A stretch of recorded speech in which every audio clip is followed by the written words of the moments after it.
شروع ہوا، ہمارے لیے اہم بات ہے کہ جب تک یہ ہمارے تک پہنچا اور 26 فروری کو پہلا کیس پاکستان میں ڈسکور ہوا، ہمارے پاس کچھ ہفتے تھے اس حکومت کے پاس کہ وہ منصوبہ بندی کی جاتی، پیش بندی کی جاتی، جس کے ذریعے ہم اس سے بچ سکتے تھے۔ معاملہ چلا،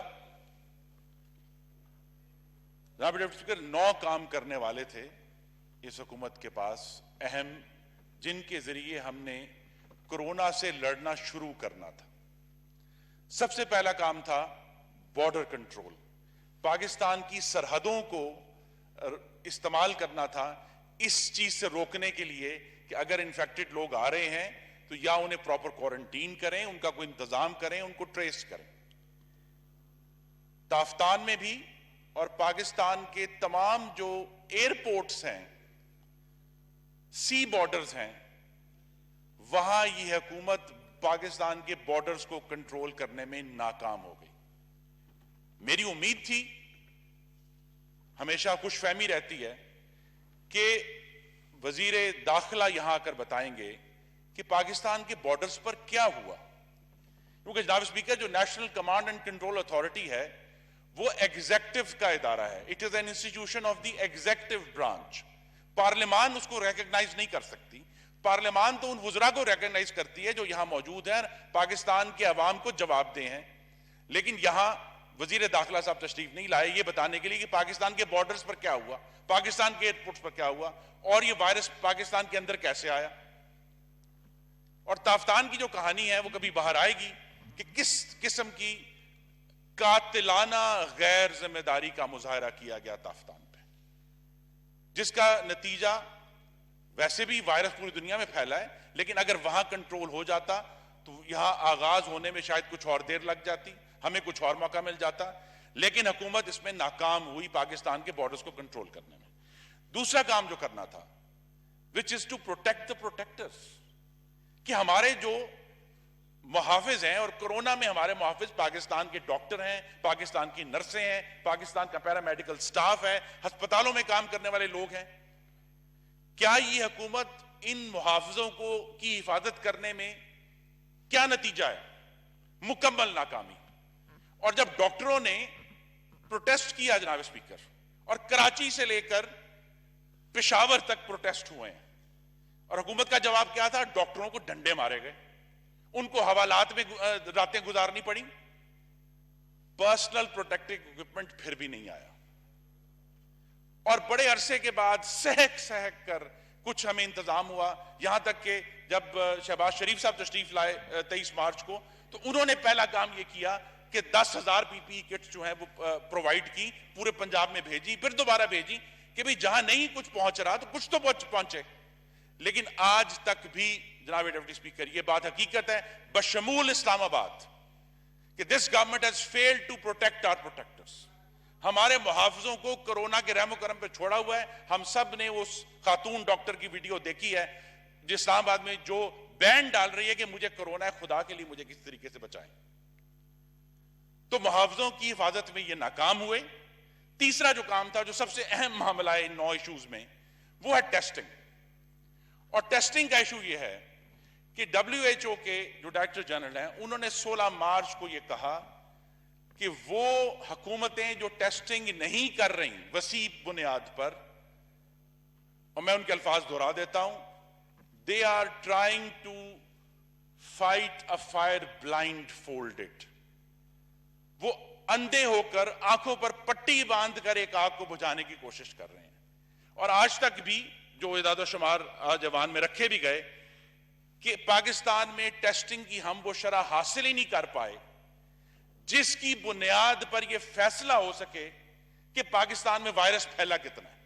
اور آج تک بھی میں بڑے دکھ سے عرض کروں گا، اس حکومت کی نالائکی اور نااہلی کی وجہ سے ہمیں نہیں معلوم کہ پاکستان میں کتنا کرونا ہے۔ اور اس کی ایک مثال یہ ہے کہ مختلف صوبوں میں بہت وائڈ ویریشنز آ رہی ہیں ڈیتھ ریٹس میں۔ سب سے زیادہ خیبر پختونخوا میں 8% ہے تو کہیں 1.7% ہے۔ ہمیں نہیں معلوم کیا ہو رہا ہے، کیا 8% سچ ہے یا 1.7% سچ ہے، ہمیں نہیں معلوم۔ تو لہٰذا یہ کہہ دینا کہ جی ہم نے ڈیٹا کی بنیاد پر پالیسی بن رہی ہے، یہ بالکل غلط ہے، کیونکہ اس لیول کی ٹیسٹنگ ہی نہیں ہوئی. اور ٹیسٹنگ میں کیا سٹینڈرڈ ہے WHO کا؟ 15,000 لوگوں کو آپ نے ٹیسٹ کرنا ہے پر ملین پاپولیشن، اور ابھی غالباً ہم 1000 تک بھی نہیں پہنچ پائے. میرا یہ خیال تھا کہ جو بھی صاحب یہاں تشریف لائیں گے، پہلی تو ایکسپیکٹیشن اور مطالبہ تھا کہ چونکہ صحت کا قلم دان وزیر اعظم کے ہاتھ میں ہے، وزیر اعظم کا فرض تھا کہ وہ آ کر 22 کروڑ عوام کو اس ایوان کھڑے ہو کر بتاتے کہ انہوں نے کیا کام کیا، ہماری ٹیسٹنگ ریشو کیا ہے، اور اس وقت ہم کس طرح آگے جا رہے ہیں. وزیر خارجہ کو یہ کام سونپا گا، انہوں نے نہیں بتایا ہماری پر ملین ٹیسٹنگ ریشو کیا ہے. اور اس کے بعد اگلا جو معاملہ تھا، صراحت سے ابلاغ کرنا تھا، کلیئر کمیونیکیشن کرنی تھی قوم کے ساتھ. اور مجھے دکھ سے کہنا پڑے گا کہ اس ایوان کے قائد وزیر اعظم کی طرف سے صرف کنفیوژن پھیلایا گیا ہے. اور جس طرح لاک ڈاؤن کے اوپر انہوں نے ایک عجیب کھیل کھیلا اس قوم کے ساتھ، آج تک ہم حیران ہیں.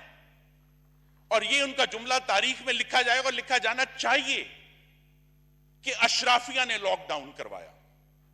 وہ کون اشرافیہ ہے جو وزیر اعظم کو بلڈوز کر کے لاک ڈاؤن کروا گئی ان سے؟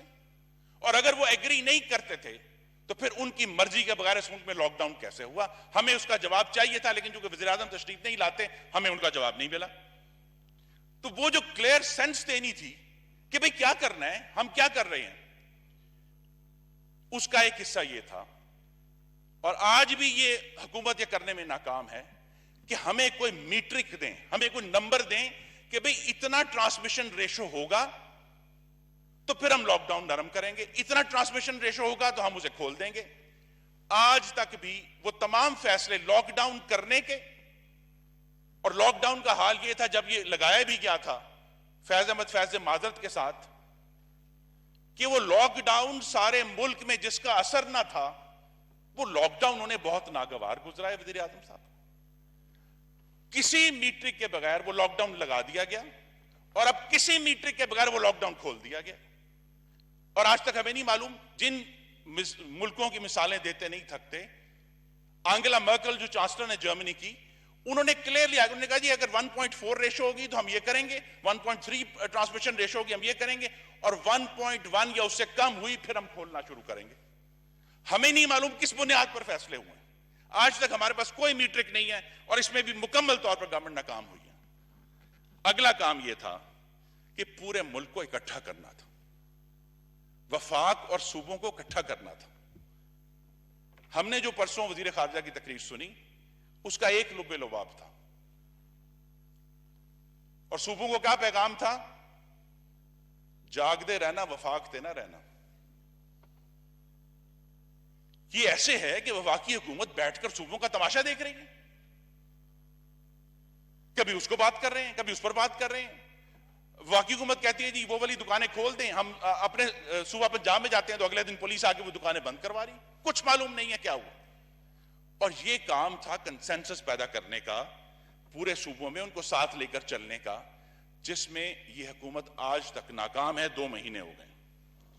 چھٹا جو کام تھا بڑا سادہ ایڈمنسٹریٹو معاملہ ہے کہ وفاق جو یوٹیلٹی سٹور چلاتا ہے ان کو سٹاک بھی کرنا تھا. یوٹیلٹی سٹور خالی پڑے، چند چیزیں ہیں، نہیں وہ پارلیمنٹ لاج والا ہوگا، اس میں شاید کچھ چیزیں پڑی ہوں گی، لیکن جہاں بھی ضروری اشیاء کی ضرورت ہے عوام کو، وہاں یوٹیلٹی سٹور آج تک سٹاک نہیں ہو سکا. آیا ہے سٹاک، چند گھنٹے رہا پھر غائب ہو گیا. اور اس کی آگے جی اربوں پہ بھی آ جاتے ہیں، اس پہ بھی بات کرنی ہے. جو اہم ترین معاملہ ٹیسٹنگ کے بعد ہے جناب اسپیکر، وہ یہ تھا جس کے لیے ہمیں بڑے دکھی دل دکھائے گئے ہیں، اور حقیقت ہے کہ ہم سب کو اس میں پریشان ہونا چاہیے کہ پاکستان میں جو دہاڑی دار لوگ ہیں، جو ڈیلی کام کرنے والے ہیں، ان کا کیا ہوگا.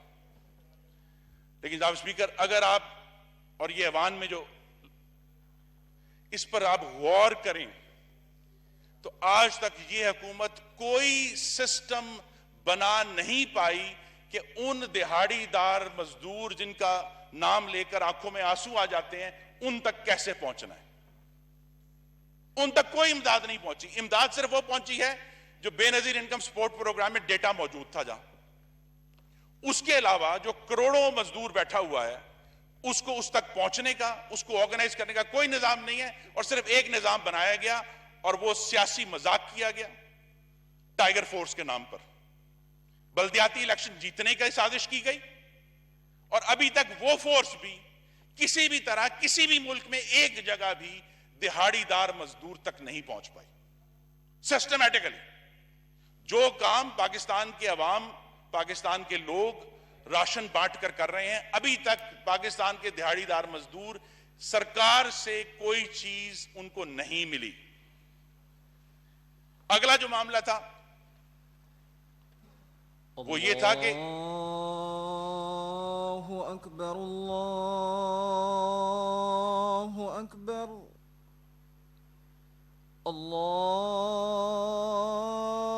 اللہ اکبر اللہ اکبر اشہد ان لا الہ الا اللہ